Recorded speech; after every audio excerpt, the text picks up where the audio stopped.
আমিরুল মুমিনিন আবু বকর পৃথিবী থেকে চলে গেলেন। তারপরে যাকে মুসলিম জাহান দায়িত্ব দিলেন, খলিফাতুল মুসলিমিন বানালেন, আমিরুল মুমিনিন বানালেন, তিনার নাম হলো হযরতে উমর। বিশ্ব নবীর দ্বিতীয় নম্বর শিষ্য হযরতে উমর। সেই উমর যখন দায়িত্ব পেলেন, মসজিদে নববী তখন খেজুর গাছের পিলার আর খেজুর পাতার ছাওয়ানি। এটাই ছিল 18 লক্ষ বর্গ মাইলের সিংহাসন।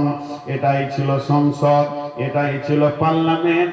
না আছে চেয়ার, না আছে টেবিল, শুধুমাত্র একটা রসুলের মিম্বার আর খেজুর গাছের পিলার, খেজুর পাতার ছাওয়ানি।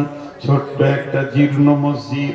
তুমি পড়ে গেছো খেজুর তুমি পড়ে গেছো নুয়ে, খেজুর পাতার পাশা তোমার বারে বারে গেছে ক্ষয়ে, সাইমুম ঝরে পড়িয়াছে জোরে, করিয়াছে কুটির, তুমি তো পরনি নুয়ে, তোমার খেজুর পাতার পাশাখানি বারে বারে গিয়াছে ক্ষয়ে।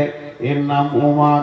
হযরত উমর ফজরের সালাত পর তসবিহ করছে, নেকা 18 লক্ষ বর্গ মাইলের বাদশার কোনো বডিগার্ড নাই, না আছে কোনো দেহরক্ষী, না আছে কোনো সিকিউরিটি। মেনি মসজিদে বসে বসে তসবিহ করছেন।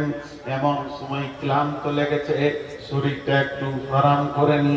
মসজিদে বালুর উপরে শুয়ে আছে, বালিশ নাই, একটা লেপ নাই, কেতা নাই, গদি নাই, ডানলপের গদি নাই, বালিশ তো নাই, তাহলে হাতে মাথাটা হাতের উপরে রেখে একটু তোমরা এসেছে।